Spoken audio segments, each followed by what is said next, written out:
You're listening to the 95 Podcast from the team at 95 Network, where we host conversations specifically designed to support leaders in small and mid-sized churches.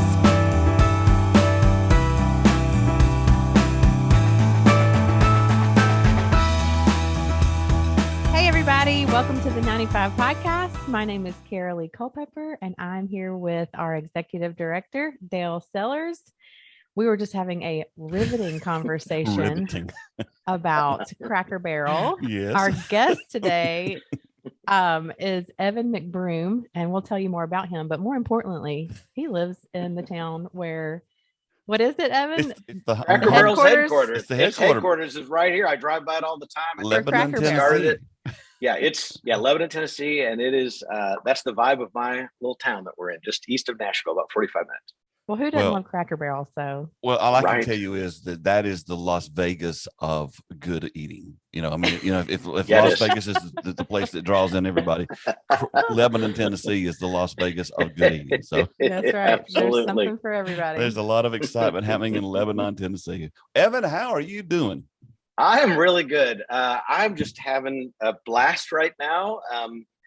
Launching something new as a faith-focused entrepreneur. It's one of my favorite places to be at the beginning of God calling us to something. And so I'm having a lot of fun. And I just finished feeding the goats and the chickens. And so we've got kind of a whole thing going out here in Lebanon. And goats, chickens, and Cracker Barrel. It doesn't get much That's better it. than that, does it? Man, I just want to go fishing right now. Well, I've known you for several years now. We first connected when you were working with Fishhook, and they're one of our strategic partners. And I was thinking, have we ever actually sat down face to face? I don't think we have. But we've had 2022 is the year of Dale and Evan face to face. We have had some, Carolee. We have had some very long calls. He's like been on trips, and we've literally talked an hour. Oh my goodness! So I love Evan. I love his vision. The thing about an entrepreneur, the Bible says that and this is kind of interesting thing, but the Bible says that that Jesus set these different gifts in the church: apostles, prophets, evangelists, pastors, and teachers. The gift of an apostle is to see things that need to be done somewhere, or either come along beside people and help unite people around something. And an entrepreneurial type spirit is kind of like an apostolic thing, where you see something that needs to happen, and then you help get it developed and you get it running. And then if you get it running good, you move on to the next thing. That's what you do, man. Because you don't I don't have the gifts of running it long term and scaling and what have you, but to birth something and then to be able to hand it off, it is a great joy. Well, the difference between a creative type person and this atmosphere of the spirit that I'm talking about is that you don't leave it till it's healthy. So the things you birth, you make sure. Now, I'm not going to do this, and I'm this way. I'm not the detail guy. I had to learn to do details when I pastored, but that's not my specific gifting. But what you do is you stay with it, get the right people in place, and then it runs itself. One of my goals at 95 Network, and I've already verbalized this, is I want to step away from this in 10 years. But I wanted to go higher and further and longer and stronger than I ever did it, because God puts the right people in place. And so and I'm gonna stop on this one, but it's one of the big things that surprised me in the body of Christ is that we have done, I think it's fair to say, a terrible job of raising up successors. And that's not just big churches that are little churches. It's all churches. Very few churches actually raise up a successor and let what they raised up go higher. Some do, but very few do that. And so I commend you on the fact that you have that you've been willing to stick with something, get it going, make sure it's healthy, and then move on. That's important. Man. Well, and that's a podcast for another day. But if there's a book in me that's about half written, it's called Lead to Leave. And it's the whole notion that as leaders, the number one thing we need to do is be leading to hand off and doing that prep work early. But that's a whole nother topic. Carolee, right there was a great opportunity for you to say, you know what, you guys ought to do that together. There you go. So Evan, what is your story? How did you get to the place you are right now? Just tell us about Evan McBroom. Well, my wife, Debbie, she always reminds me, remember, less is more, less is more. So I'll try to, how much do I give you? I came to Christ in my late 20s. I had a great career going. In my late 30s, I was working for a big marketing communications agency in Indianapolis. And in my late 30s, I sensed a call to ministry. Wow. And I thought that call was to either go to seminary or work in a church, maybe as an executive pastor, or lead a Christ Center not-for-profit. And I stepped out in faith, but it was none of those things. And God revealed that I was to take this background in communications. This was 2003, so pre-iPhone. I don't know, say totally pre-Facebook, but like nobody knew it.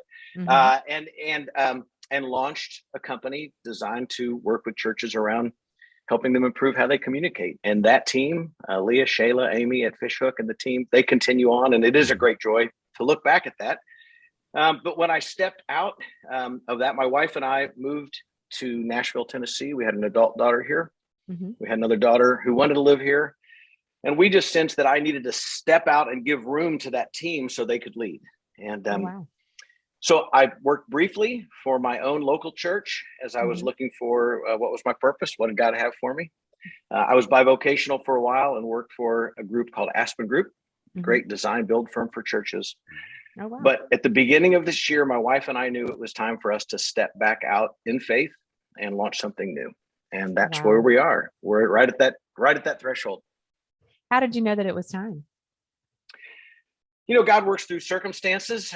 He works through, he works for the advice and counsel of others. He works through circumstances. And it was,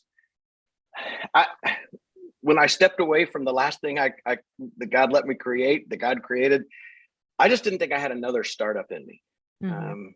And so it took about 3 years. And so this fall, just a growing sense that no, there's a restlessness.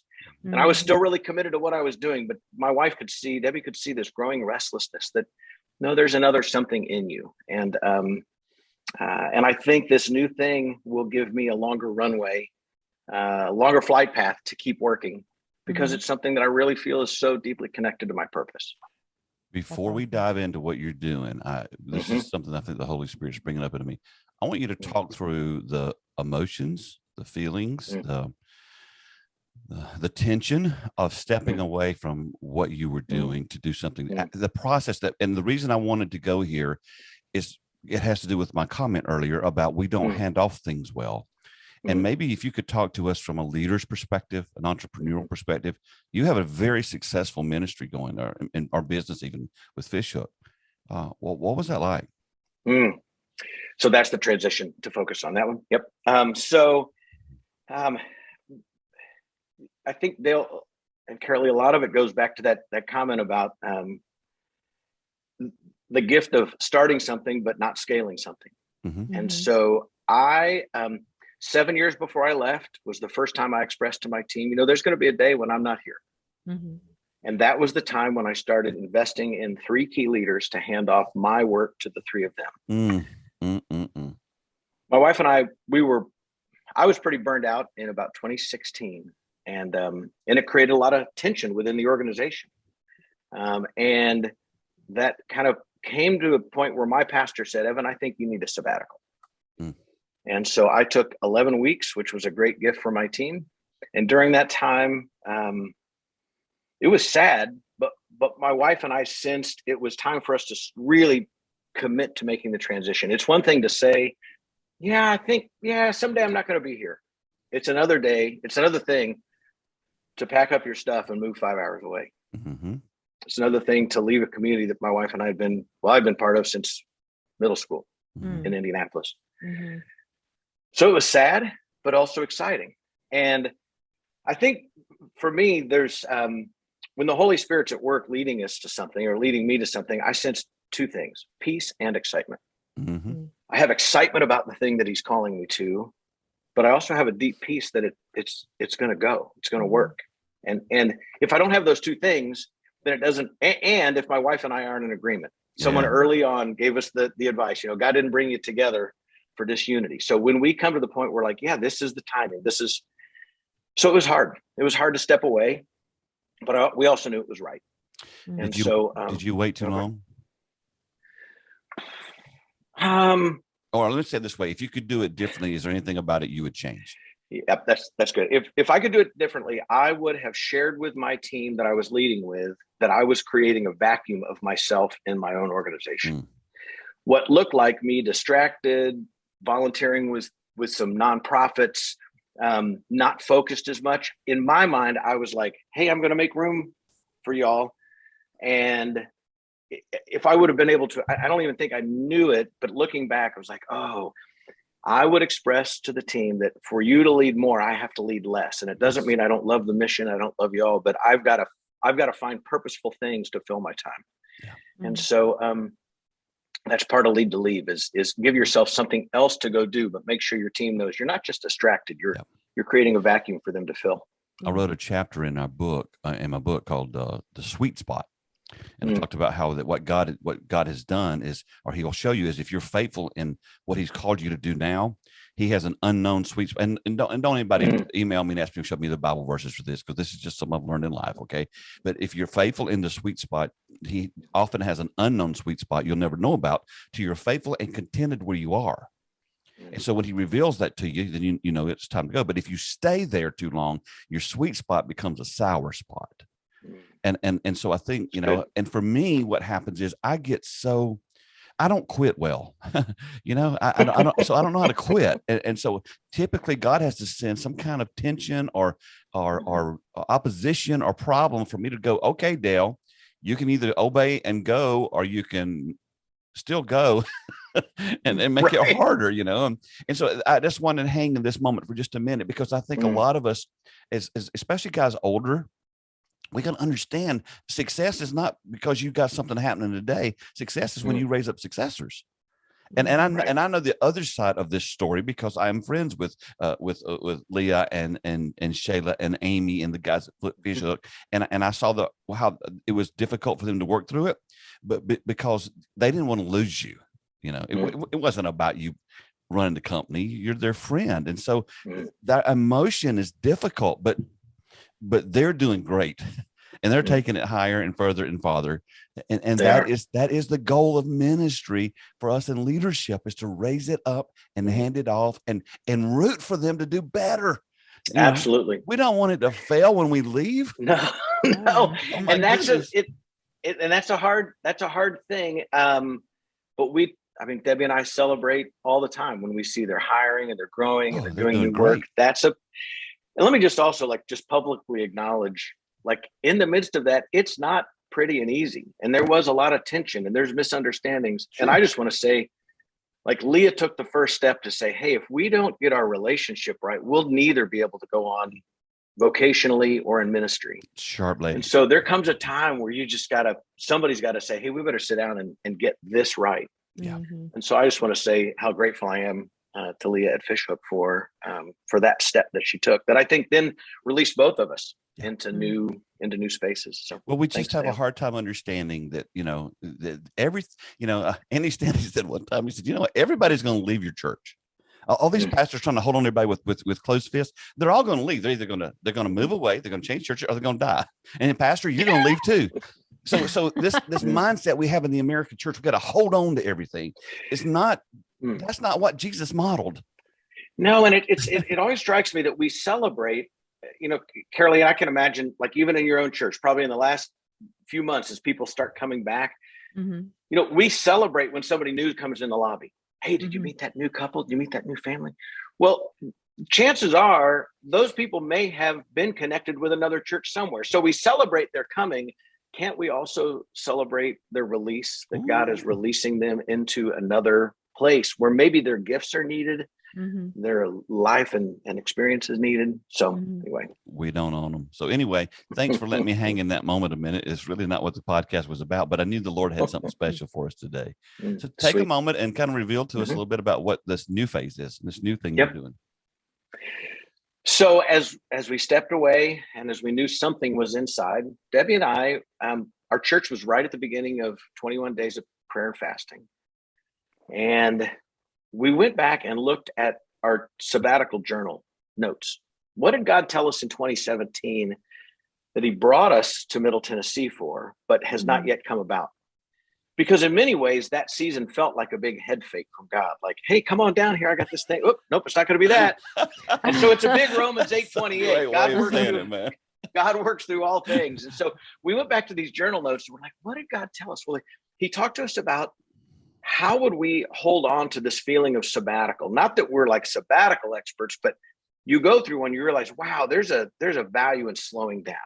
Mm-hmm. And then I literally said, if I could just, I hate to admit this, if I could just get paid to be a pastor's friend, because many pastors don't have friends. They don't. They don't have someone, they may or may not have someone in their church they can be completely transparent with.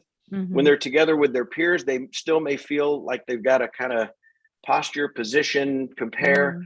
And I've just seen in my career that, over a cup of coffee or sitting across the lunch table, we're like 10 minutes in and the pastor is pretty transparent with me. There's something, I don't know, it just brings me great joy to then encourage them. And so maybe God just knows that if they'll open up, I'll be able to encourage them. And so that was part of it. And then my wife said, what are the favorite parts of your career? What are the best days? And there's something about team retreats. There's something that happens when an existing team gets offsite, and whether it's a day, 2 days, and they mix like highly relational conversations, some kind of out of the normal activities, exercises. They get to cut up and have a little fun. They get to sit around the fire. They get out of their normal. And in my experience, retreats have always been a time to think about the long-term vision, but also the short-term, not even plans, just the trajectory and priorities. In the next 6 months, what are the things we're really going to run at? And the key about a retreat is to not just have the same kind of meeting you have in a different place, but a different kind of meeting in a different kind of space. And so, and then so here's all the ingredients that it's coming to. The other thing is I'm kind of tired of as much travel as I had. And so it's not that we don't want to travel at all for work, but I'm like, is there a way for me to kind of be at home more? We're empty nesters. You got chicken and goats now, man. Right. We have a little hobby farm. We love our neighbors. We feel like God's put us in this little piece of ground for something. So she reminded me, people love to come to Nashville. Nashville is one of the key tourist destinations in the United States. Yes. And all the time I've been working, I think I had 25 round trip air trips last year. Every one of them has tourists coming to Nashville, and every Thursday night flight has bachelorette parties coming. We're the bachelorette party capital of the world. Didn't know that. So all of that combined, we are launching a destination ministry retreat business, faith-focused entrepreneurs, with the goal of bringing ministry teams, whether it's a church or a ministry or even Christian leaders who are in the secular workplace. We want to provide them the opportunity to come to Nashville, and we'll do all the planning for them. And not just, anybody can book an Airbnb, but I, as a leader, want to sit down with that pastor a couple of months out before the retreat and spend some time together hearing what they're trying to accomplish. Where do they need their team to go? What's the personality and makeup of every person on the team? Then I want to connect with each person on the team and custom develop an agenda, exercises, activities to help them lead the discussions that they need to have. And now lots of churches won't need this because they've got the capability and people and margin. But I've heard from so many pastors who I've tested this idea with, who said, executive pastors who said, this would fall squarely on my shoulders. But we haven't done any of this since COVID. We have not gotten away. We've had turnover, so we have new people on our staff. And one pastor put it well. He said, I don't have the creative or the time margin right now to do this well for my team. So our hope is to come alongside those leaders and help them provide an experience that is rejuvenating, refreshing, uniting, strengthening, encouraging for their teams. That's so good. Awesome. We gather every year at the 95 Network. Our team gets together. We try to do it either in late December or the 1st of January. This year it was the 1st of January, and we brought the whole team together. At that point, I think we had 14 people. I think I saw the pictures on social media. Yeah, now we have 16, but it was amazing. Carolee, tell a little bit about what you thought about it, because you thought it was really cool.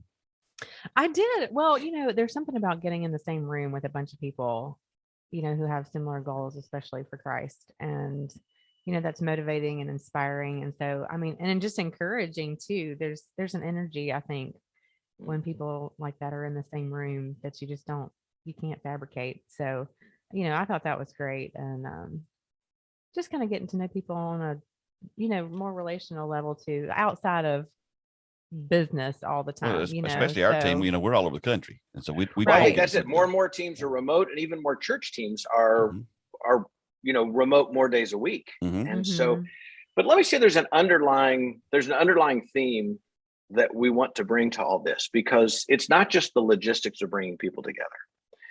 It's actually a reminder to ministry teams to lead together in a way that the company's called Teamness. Mhm. And so it's to remind them that the best way to achieve the performance and the goals and your mission is to not focus on those things, but to love one another well. Mhm. Teamness has some cousins: kindness, goodness, faithfulness, gentleness. So teamness is the idea that if as a leader, a lot of leadership development is around the leader getting better, maybe to achieve those goals, or the leader getting better for their own career. Yep.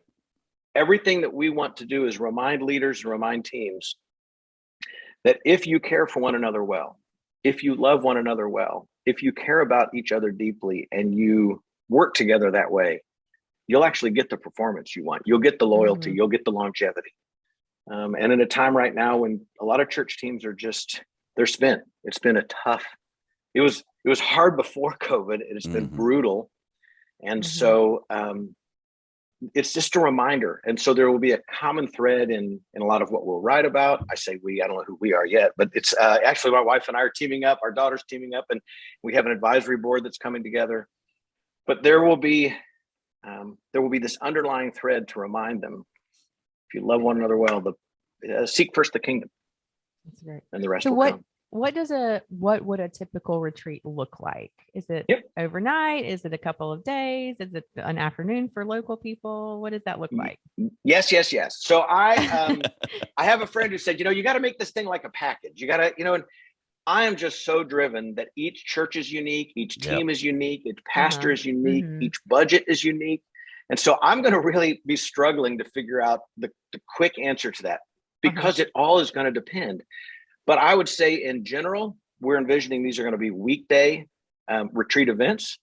Maybe teams would arrive Monday afternoon. We're going to have them have some fun first in Nashville, whether it's Top Golf or walking around Broadway or listening to some music or going out four-wheeling or horseback riding. Let's have some fun first. We're envisioning Tuesday and Wednesday is going to be retreat time. And again, it's probably a third relational, a third kind of working through some hard things. Good things, important work, and then a third just fun, and then I'm envisioning end of the day Wednesday or Thursday morning they're going to go, and in this I was also like, I don't have a couple $1 million to build a retreat facility. There are so many amazing facilities around Middle Tennessee, which is what we call the greater Nashville area. And there literally last time I looked, there are over 5,000 Airbnb properties in this area. Wow. And so the plan will be to meet with each team. And, pastors, is your team, like, do they need a quiet cabin? Do they really need to get away and stare at a lake a little bit? Or do they want to be down in the hustle and bustle of near Broadway in a rooftop townhouse? And so we'll custom design for each one. That's interesting, your approach to that. That's almost like just following the Lord on where he feels like these churches need to be. I can't. It's a crazy idea. What would happen if churches well, it's just the not Lord? One size fits all, because one size doesn't fit all. Absolutely. It's not. And for some local teams, it might literally just be a day. And we can host some things here at our little hobby farm, team of 6 or 8. We could host the daytime parts here. And then we're sourcing some fun, unique, memorable lodging around. I had one executive pastor, as I was reviewing these ideas and plans with him. I said, I don't know, like, I was talking about like fancy or elaborate, like beautiful. And he says, I don't know if fancy, elaborate, and beautiful is important, but memorable and different.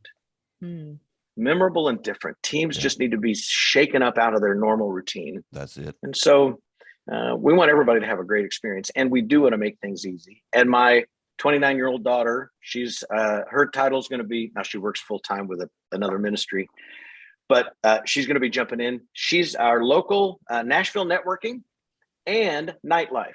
So if a team even wants a host to take them out and make sure parking's easy, make sure they can go downtown and see, some live music, she'll even host that. But not every team will want that, and so it's going to be very customized.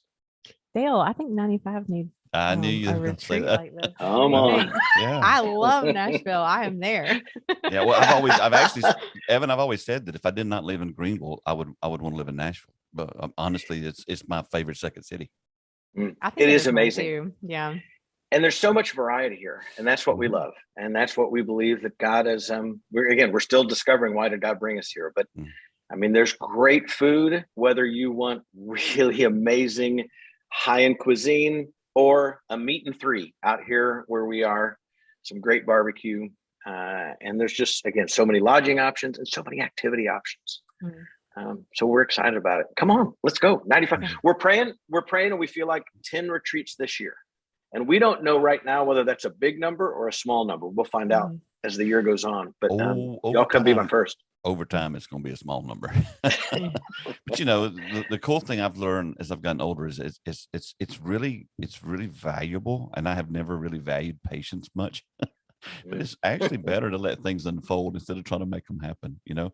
There used to be this, it was still out there. There's this saying, and actually somebody put a song out about it years ago, and I've always picked on the song. It says that when God closes a door, look for a window. No, when God closes a door, wait till him. It's another door.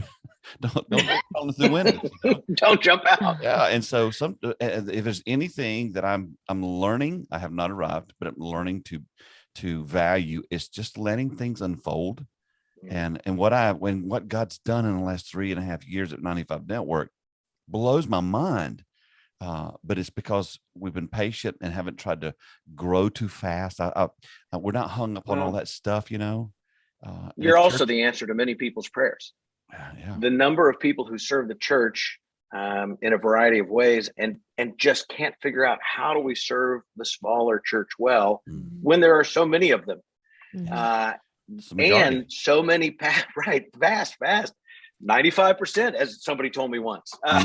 So it's you're the answer to so many prayers, and so it's not surprising to me that many people have been praying for you even before they knew. They just are looking for answers, and so you guys have stepped into a very unique space with love and care and big brains and good hearts. Well, Evan, I have a question. Oh, go ahead. Go ahead, Kelly. Well, I got to thinking about it, and I just kind of wanted to wheel back around to, this idea of building a team and a strong team. And it seems kind of like you've had different roles throughout your career that have like a wide variety, I guess, of roles. What would you say would be some of the best qualities that you'd be looking for as a pastor in a team, or how can you build those qualities into your team? Well, I'll lean into some of what I'm trying to capture in what is teamness. And that's one of the struggles, I think, at least for me, is how do I take this thing that is like just born out of my life experiences, my wiring, what I've seen God allow me to do. And I'm not going to concentrate on like all the, like, there's some strengths. I'll say it this way. Like there's some strengths that God put in me, some experience. How do I take that stuff that I just intuitively know how to do and put it in a way that other people can be inspired from it or find a methodology or practice? So that's what I'm doing right now, is trying to capture what is teamness. And so I would say some of the qualities I would look for is first, just a deep care for one another. And that's, I mean, that sounds like so cliche, but where that shows up is how you put your agendas together for your meetings and where you create space for relationship. And I would look for team members and leaders that feel it's safe to lean into each other's bigger dreams beyond what we're doing here. A lot of environments, it's not safe. Like If I want to have a food truck, I kind of have to keep that under wraps because I'm the worship guy or I'm the discipleship. Well, I believe if you make it safe to see each other's bigger dreams and to celebrate those things. So I think it's about safety and trust. I'd be looking for leaders and team members who are good in that space. Now, this one I've been challenged on before, but I would call this the 3-hour car ride test. I was always looking for people to bring onto my team who I would want to be in the car with for 3 hours. Okay. Now, that doesn't mean we're going to agree about everything, and we need to make sure we have a diverse team. But in terms of, it's just about chemistry. Is the chemistry an easy flow? Is there an easy flow when we're together? And I've always said it never gets better than the interview. If you're meeting with a potential employee, it's never really going to get better than that moment. That's right. It's never really going to get better. If you're talking to a potential church you're going to partner with, it's never going to get better than the beginning. So if it's awkward and clunky and you're like, because literally some days you do have to get up and drive for 3 hours with people. And so chemistry is super important. Yes. I think I'd look for teams that we each have our role, but we want to balance the workload. Okay. The fact that, in the seasons of the church, you've got, you've got times when the VBS or summer, whatever you're doing for summer kids programming from kids ministry, there's a time when those people are just crazy off the chart. If you're near Christmas, if you're near Easter, the worship's always busy, but it's exceptionally busy. Well, you don't want an environment where it's like, whew, glad I'm not on that team right now. Like there are ways to actively keep a dialogue going about people's workload so you can balance that workload. Okay. So there's a handful of things that I would look for. But this thing that we call teamness that we're trying to articulate, we're trying to find some handles for it. And those are just some of them. When we do a strategic planning retreat, one of the things that we focus on is that the church is not a series or a group of silos, but we're all one group. And so what we teach them is, if the kid, a great example, if Bible school's going on, man, that's all hands on deck. That's not just a kids ministry.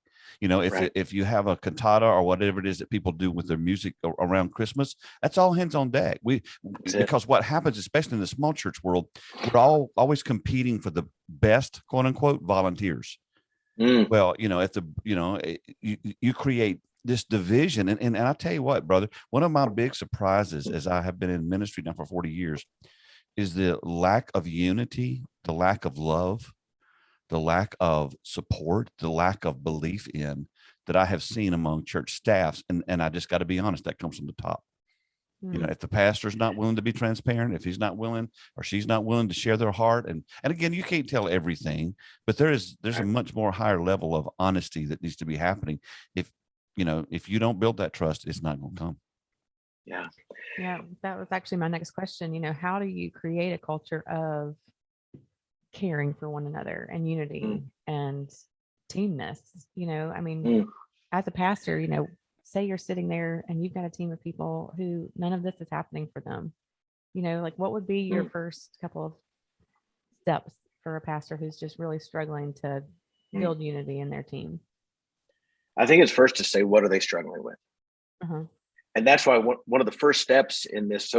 So today we're taking delivery on a used fifth wheel camper, and we're putting it on the back corner of our property.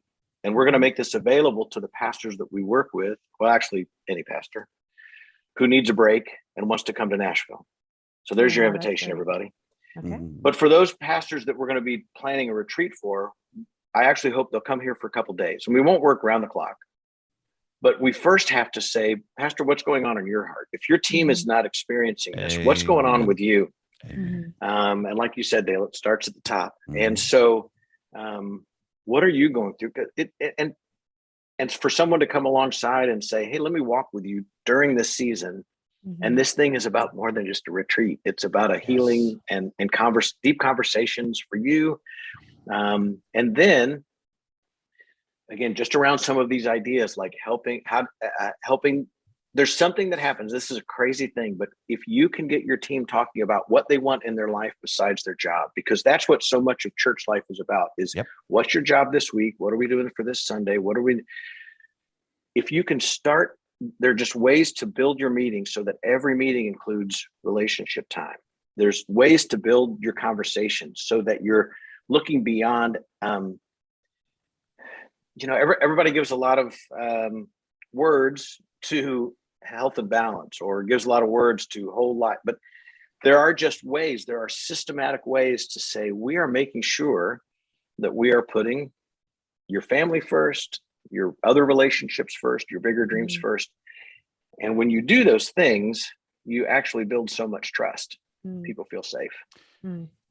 As you're talking, I'm sitting here. When I do Zoom calls, I put my computer up on a box so it comes across level, so people aren't looking at my nose. I can't stand that, But on this box, I have our team, and I have everybody's name, their spouses' names, their kids' names, where they live, because I pray for them. Carolee knows that I ask about her kids all the time. How are they Dale, doing? I have to brag on you too. We've got like a week where the kids are going to be out of school coming up here soon. And I texted Dale a couple of weeks ago. I said, just by the way, my kids are going to be home that week. I was hoping to have a little bit of time. And he said, great. We are not going to schedule a podcast for that week, like family first. And that does build a team. I mean, that's super. As a mom of small kids, that is incredibly important to me. And I feel seen and valued. And so that's a really good word. I want to say this too. You're welcome, Dale. Bragged on you. Thank you so much. Hey, she'll hit me down here in a minute and balance it back out. But I want to say this too. When my kids were little, one of the things I used to pray these 5 things over our daughters, and I pray that they get saved, and I pray for their future husband and things like that. But one of the things that I prayed over my kids, even before they were born, was that God would help me to remember what it was like to be a teenager when my kids became teenagers. I've always been amazed at how, because we're not that far removed from our teens. We might be in our 40s when our kids are in their teen years, and it's like parents forgot how hard that was. I've always had a heart toward and a passion toward and look toward the young. Well, as I've become a grandpa and gotten older, I mean, Carolee's she's got Nora and Foster, and they're 6 and 3, and we've had to record a couple podcasts when they actually had to be there that day. And I told her, listen, if they come jumping up in your lap, go for it. I just am amazed at how we tend to forget as we age what seasons were like in our lives. And, while, there's a lot of fun around the 3 and a 6-year-old, a lot of stress too, man. It's just, and so many pastors and so many leaders and so many bosses add to the stress. I'm so happy to have her, and I'm bragged on her so much, but I'm so thankful Carolee is here. I have to tell you sometime how that all came about. I want her to be here for the long haul. And if that's what God has for her, and she can't be here for the long haul if I'm adding to her pressure. And so I think sometimes we tend as leaders to forget people are living real life, and real life is hard. It's difficult. Yeah. So as a pastor, maybe I do need to come get in your 5th wheel one day and come on down. But you know what? That may happen is they may go in there and never come out. I'll drag them out. I'll have some barbecue. So and it's so funny because something else, just as you were talking about how we love and care for one another, this image just came back to my mind. One of the things I think is so important, and you guys are doing this right now, you are publicly praising each other. You're publicly recognizing each other. And I would just say one of the other things I say is be generous. And of course it's about pay, but it's also about pizza and snacks and praise. And edible when my son's 23, when he was about, 7 or 8, I would take him with me to Sam's Club, because I always made sure that there were tons of snacks. And I can remember we're standing in the workplace, and I can remember we're standing at the checkout line, and it's like $300 worth of, because you pick up 10 boxes, pretty soon you got $300 at Sam's or Costco. And I'm like, do you know how I do this? He's like, well, it probably makes people happy. And that's it. Just a generous spirit that sometimes I think as leaders, we actually are operating in a mode of scarcity. And if we can operate in a mode of generosity, again, whether it's with snacks and pizza or praise or time off or recognition of somebody's life situation, Dale, just like those are all generous aspects. And there's probably no better way for people to, as you said, Carolee, be seen and heard Mm-hmm. than to somebody be generous with them in some way. Yeah. I mean, for me personally, when I feel valued, I want to put forth my best effort, and I think that just begins a really healthy, good cycle of positive things. I got a great story for you here. So I used to, in the 80s, I worked at a church here in Greenville. And this is back in the day when you got paid with paychecks, those things you write check, we don't do them anymore, but we got paid on the 15th and 30th. And I share this story everywhere I go.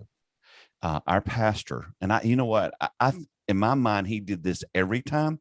He may have only done this one time, but in my mind, he did it every time. Our pastor walked around and handed out our paychecks. And he would hand us a paycheck and say, thank you for being on the team.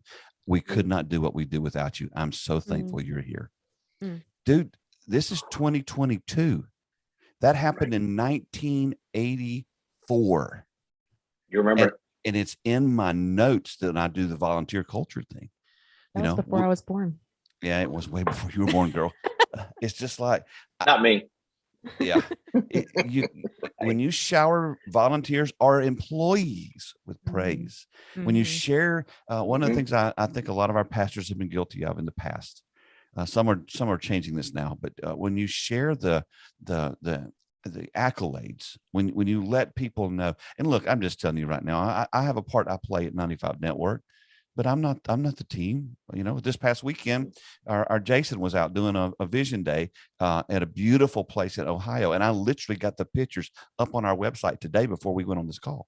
It was important to me because Jason's out there and he's just knocking it out of the park. He's doing more vision days than I am right now.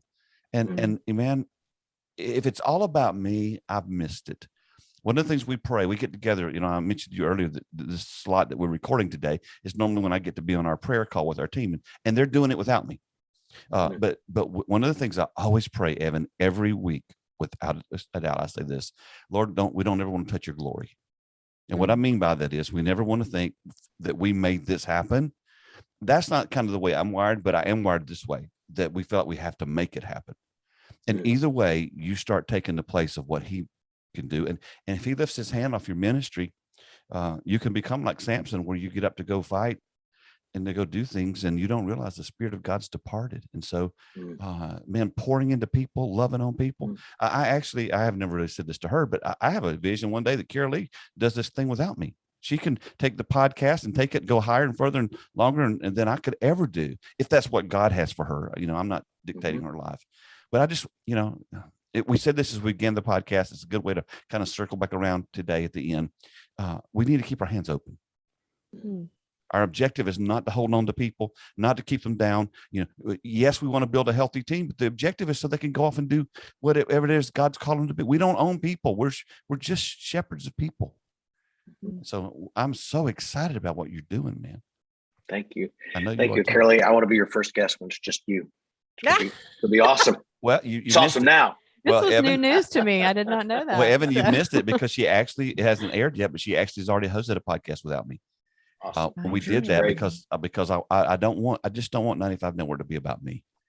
I want it to be about you. And I don't know what Teamness will become. Yeah. I don't know if it'll be just, a couple of us down here, Debbie and I, and a few friends kind of quietly doing our thing down here, or if it'll grow. People I keep talking to are saying it's going to grow. Well, that my hope will then be to support and love and build up other people. And that's Teamness. That's awesome. Well, at the end of the day, you were obedient, and that's what really matters too. So, well, as we wrap up, we always love, our favorite question to ask everybody is, what is one word of hope or encouragement or advice that you would have to any pastors that are listening today? I would say that sometimes what you need to know, Pastor, is God has put in you what you need to accomplish what he's calling you to. And your team needs to hear that from you as well. That if you're called to it, that God will bring it about. I prayed at the beginning of this time of having God create this new thing. God, I don't want a job, I want a calling. And so, Pastor, lean into your calling. And God, as long as you're leaning in there, God's going to provide what the thing is that He's called you to. And then the people on your team need to be reminded that as well. That's so good. How can people get in touch with you? Or, we obviously we're going to have you in the show notes. And one of the things I'm going to do, I didn't ask you this, I'm just going to do it, but I'm going to make you one of our strategic partners. So I'll put your Teamness on our website right there with all the other ones. And that way people can find you easier as soon as you get your website built. I'm finishing it today. But at this point today, what do people need to do if they are, man, this is hitting their heart and they want to get in on the schedule now? What do they need to do? So teamness.us is the web address, teamness.us. Mm-hmm. So Evan at teamness.us, shoot me an email. You can find us on all the socials at teamness.us. And a couple days from now at this time, we'll probably have us a website up and going. So by the time this comes out, you definitely by the time it'll be airs, up and running. By the time it airs.